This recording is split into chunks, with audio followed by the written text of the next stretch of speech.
Hey, what's going on? Welcome back to my channel. Today, we've got a really interesting one to talk about because Lost Soul Aside just dropped its brand new update 1.06, and there's a ton to unpack here. This game has been one of those titles that people have been hyped about for years, and now that it's out and we're getting these consistent patches, it feels like we're finally watching it grow into the experience the developers always wanted it to be. I sat down and went through all the details of this update, and let me tell you, there are so many things in here that not only fix some annoying issues, but also really improve how the game feels to play, whether you're on PlayStation or PC. So let's break it all down in a way that makes sense and just chat through everything that's new. First off, the big thing that stands out in this patch is the focus on stability and performance. If you've been playing Lost Soul Aside for any decent amount of time, you probably know that crashes and weird glitches could sometimes hit at the worst possible moments. There was a specific crash related to the autosave system when taking screenshots that was really frustrating for players. Because imagine pausing mid-game, wanting to snap a cool shot of the gorgeous visuals, and then suddenly the game boots you out.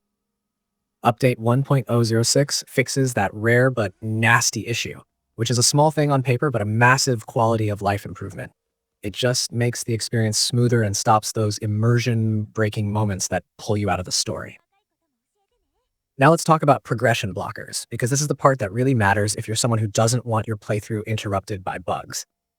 There were a couple of pretty serious ones. One happened during the quest where you're told to venture further into the Entropis dimension. Some players couldn't move forward because of a glitch that locked them out.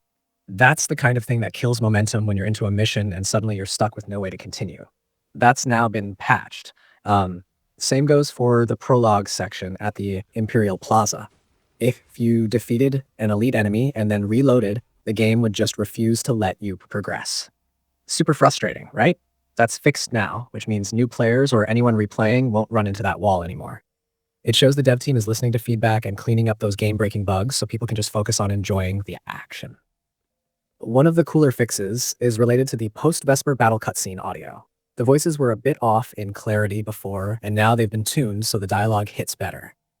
These might sound like small changes, but when you put hours into a game, those small polish points really add up. Cutscenes and character moments are such a huge part of the experience in a game like this, and better sound clarity just pulls you in more. Speaking of polish, performance in boss fights has gotten some love too. If you've been through the final boss fight, you probably noticed it could be a bit of a strain on the system with some frame rate drops here and there. This update smooths that out, so when you're facing the climax of the game, it feels a lot more stable and cinematic rather than jittery. NPC animations have also been updated to look smoother and more immersive, and that's one of those subtle changes that makes the whole world feel more alive. When you're surrounded by characters who look more natural in their movements, it keeps you immersed instead of feeling like you're watching mannequins move around. On the gameplay side, controls and combat got some great upgrades. One thing added is new button icons for a fresh control setting called Control Settings C. It gives players more customization for how they want to play, and it's always nice when a game respects that everyone's comfort level with controls is different. And then there's the really fun stuff, improvements to Greatsword and Scythe combos. These weapons already feel super satisfying to use, but sometimes the flow between attacks could feel a little stiff. Now, combos chain more smoothly, making combat more responsive. It's the kind of change that makes you want to go back and replay battles just to feel how much better everything connects. The developers clearly want the combat to stay fun and fluid, because that's the heart of Lost Soul Aside. Let's move on to quality of life updates, because this patch is full of them. Cutscenes and endgame credits can now be skipped whenever you want. That's huge for replayability. Sometimes you just want to get back into the action without sitting through something you've already seen multiple times. On top of that, every time you unlock a new weapon, you'll now get 3 skill points added automatically. That's a fantastic change for progression, because it smooths out the curve and makes sure you can experiment with new abilities right away instead of grinding just to make a weapon feel useful. It's those little nudges forward that make players feel rewarded without hitting a wall of frustration. Boss difficulty has also been tuned across normal, hard, and nightmare. Now this is a tricky one because boss fights are always where difficulty balance gets the most feedback from the community. Some people found certain bosses too punishing, while others felt they weren't challenging enough. By tweaking the balance across all difficulty levels, the game should now hit that sweet spot where fights feel rewarding and intense, but not unfair. And along with that, visual effects during skills and boss fights have been improved. That not only makes battles look more spectacular, but also improves clarity, so you can better read what's happening in the middle of all the chaos. That's something I appreciate a lot in action games, because flashy effects are great, but if they obscure what's going on, you just end up taking hits you didn't see coming. This update seems to find a good balance between spectacle and readability. There are also adjustments to when equipment gets sold by the weapon merchant. This may not sound super exciting at first, but it actually makes a big difference for pacing. If items become available at better times in the story, it means your loadout feels more aligned with the challenges ahead, rather than always feeling like you're one step behind. Add to that some improved autosave logic in Chapter 4 and tweaks to Cassier's invincibility frames during a roll, and you're looking at an overall smoother and fairer combat experience. I love that they're even thinking about invincibility frames because it shows attention to detail. In an action game, rolling through attacks has to feel consistent, and if it doesn't, you end up blaming the game instead of your own timing. Fixing that goes a long way in making combat more satisfying. Now, if you're playing on PC, you're getting some specific benefits here too. Performance fixes, better frame rates, and reduced lag across different Windows setups mean that more people can play without technical hiccups. That's really important for a game that relies so heavily on precise combat mechanics. Nothing feels worse than trying to nail a combo or dodge an attack only for the game to stutter at the wrong moment. These optimizations should make the whole thing more reliable, which is exactly what PC players have been asking for.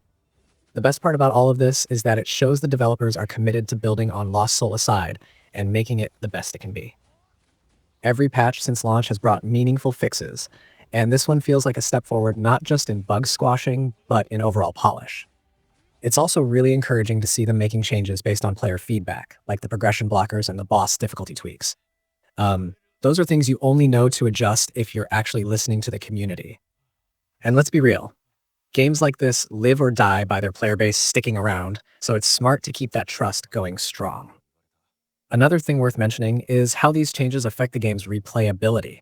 When you know that progression is smoother, cutscenes can be skipped, weapons feel better to use, and bosses are more balanced, it suddenly feels a lot more tempting to start a new run or just spend more time experimenting with builds.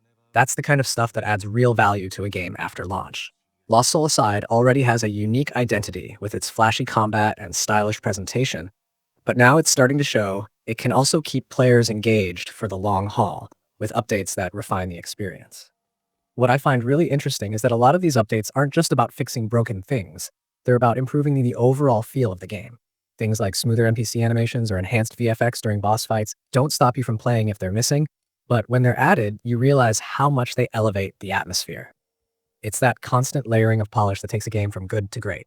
And honestly, that's what Lost Soul Aside needs right now, because expectations for it were sky high after all those years of teasers and hype. Every little improvement helps it live up to that. So if you haven't checked out the game in a while, this is probably a great time to hop back in and see what's changed. And if you're just starting, the good news is you're getting a much smoother version than the folks who played at launch. You won't be stuck in progression-breaking bugs, your boss fights will run better, and you'll have an easier time building out your character thanks to those extra skill points.